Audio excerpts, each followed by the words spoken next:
부동산 플러스입니다. 현재 부동산 시장을 한마디로 표현하자면 공급난, 입주난, 전세난일 겁니다. 아파트 신규 공급과 입주, 전세 물량이 모두 수요를 따라가지 못하고 있는 건데요.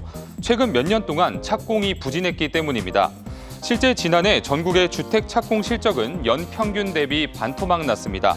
서울만 살펴봐도 연평균의 3분의 1 수준입니다. 통상 착공부터 입주까지 2에서 3년 정도 가량 걸린다는 것을 고려했을 때 이런 상황이 당분간 유지될 것으로 보입니다. 실제 내년과 내후년, 오는 2027년에 수도권 새 아파트 공급은 급격히 줄어들 전망입니다. 향후 3년 동안 예정된 수도권 입주 물량은 23만 4,700가구로 이전 3년치인 44만 6,600가구에 비하면 절반 수준입니다. 그럼 착공 실적이 왜 부진한 걸까요?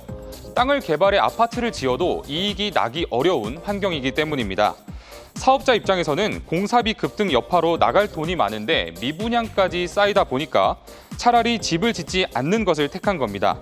결국 이런 모든 현상이 맞물리면서 수요자들의 주거 비용 증가로 이어진 겁니다. 전세난의 원인도 마찬가지입니다.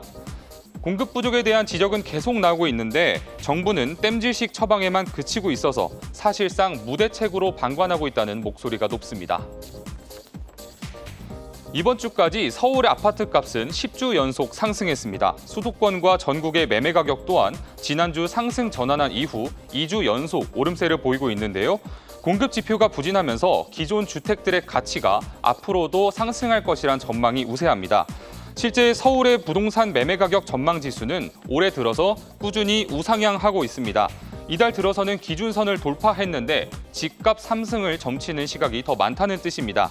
특히 서울의 주요 지역 집값은 과거 전고점 수준까지 올라왔습니다.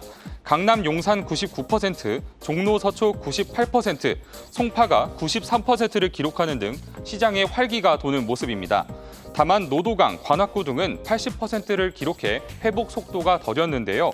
최근 살아나고 있는 거래량을 감안했을 때 고가 지역의 오름세를 나머지 지역도 머지않아 따라갈 것이란 전망이 나옵니다. 지금까지 부동산 플러스였습니다.